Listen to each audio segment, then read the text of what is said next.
Okay. Anything else that you feel people might need to know? Like, so I'm thinking the morning meditation, I always go back to that because that's an easy one that people can do to practice holding their space, keeping it in their rhythm first thing in the morning. I know you said first thing in the morning, last thing is a good time to work on this. Yeah. And I would say that, let's imagine. So the other thing too that shows up, by the way, if you don't hold your space very well, is you get triggered often by people. Oh, okay. Okay. So it's like people, and it often is like certain people. And you're like, oh, great, I'm interacting with them. Yeah, that's right? a cute. Yeah. So that's often because their frequencies are pushing into you and you don't like it. Okay. So, and that's a control thing. And so to notice when you are triggered and when and around whom. That's also a good indication of you holding your space. So let's imagine that you're going into a situation or meeting someone who you typically are triggered by. Okay. One thing you can do, or feel exhausted around, or like depleted or extracted from, whatever it is, any of those things that we just described. So before you enter that situation or that interaction, one thing you can do to hold your space is similar to something we've talked about before in terms of answering the frequently asked questions, which is, one, to become aware of your body. Why? To bring you into the center point of the 0 point of space and time. Okay, that is critical in terms of being able to most effectively influence your reality. Okay, so you feel empowered. So that's the first thing.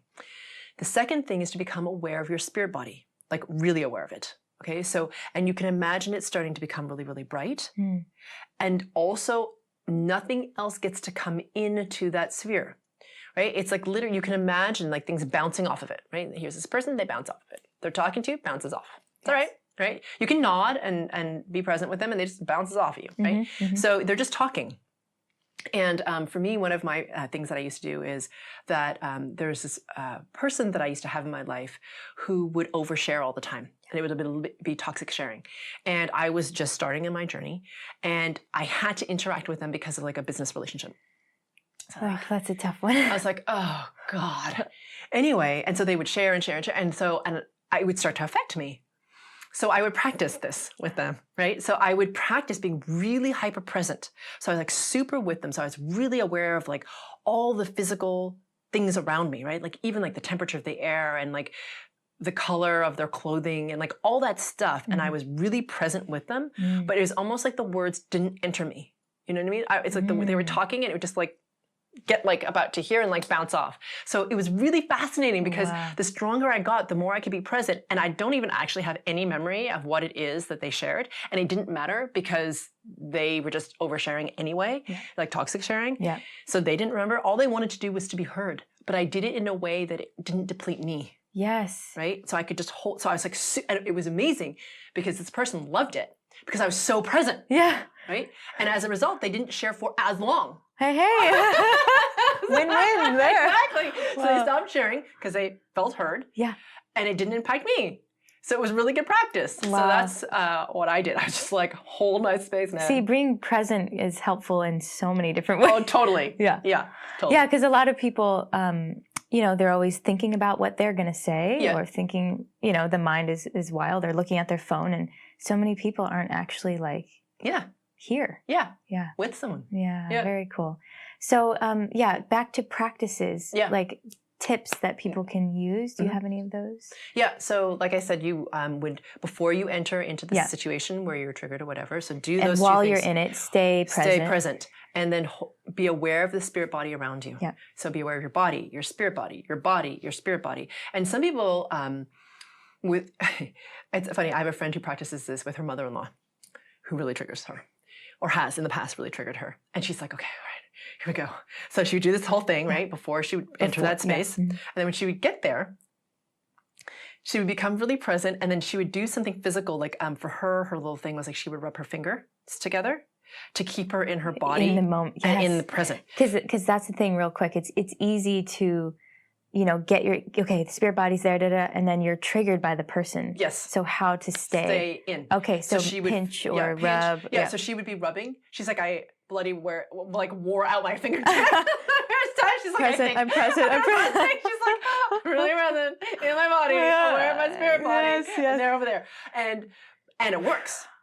right? And what she would do is her little practice is that with this particular person, instead of looking them, she would look right between their eyes, like right here, right instead of in their eyes. Because what she noticed for her is that they kind of had this ability to pull her into their frequency by like making eye contact with her. So what she would do is she would just look right here. So it looked like she was looking at them. Sure.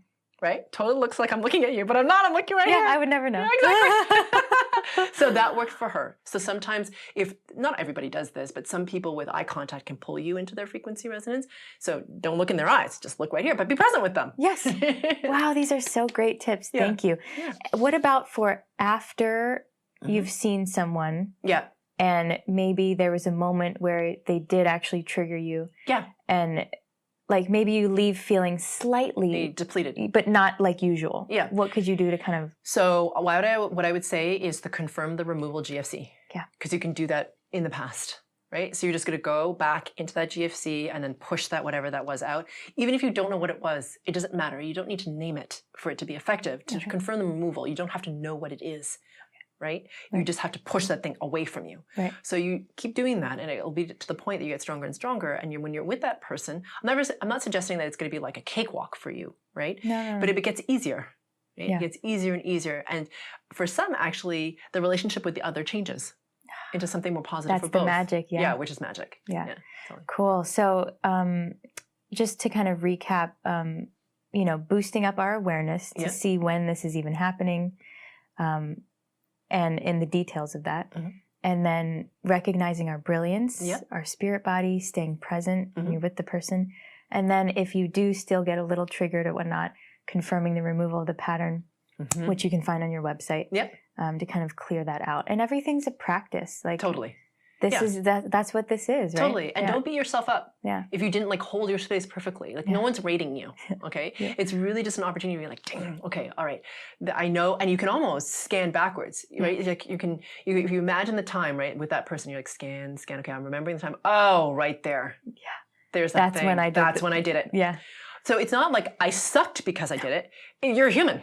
Okay, great. That's when I did it. Okay, that's like I'm going to confirm, remove that thing, right? It's an opportunity for you to see where you're weak. So even though the person may be really irritating to you, they're actually providing you the opportunity to see things in yourself that you can't see on your own. Because you're just like skipping along, right? You don't notice. That's it right there. So, everyone is a mirror, yeah. And that's, again, going back to the accountability piece. Yes. Because everything in our life is our responsibility. Yes, right? exactly. Exactly. And it's also an opportunity for us to grow if we take it that way. Oh, beautiful, Karen. Thank you.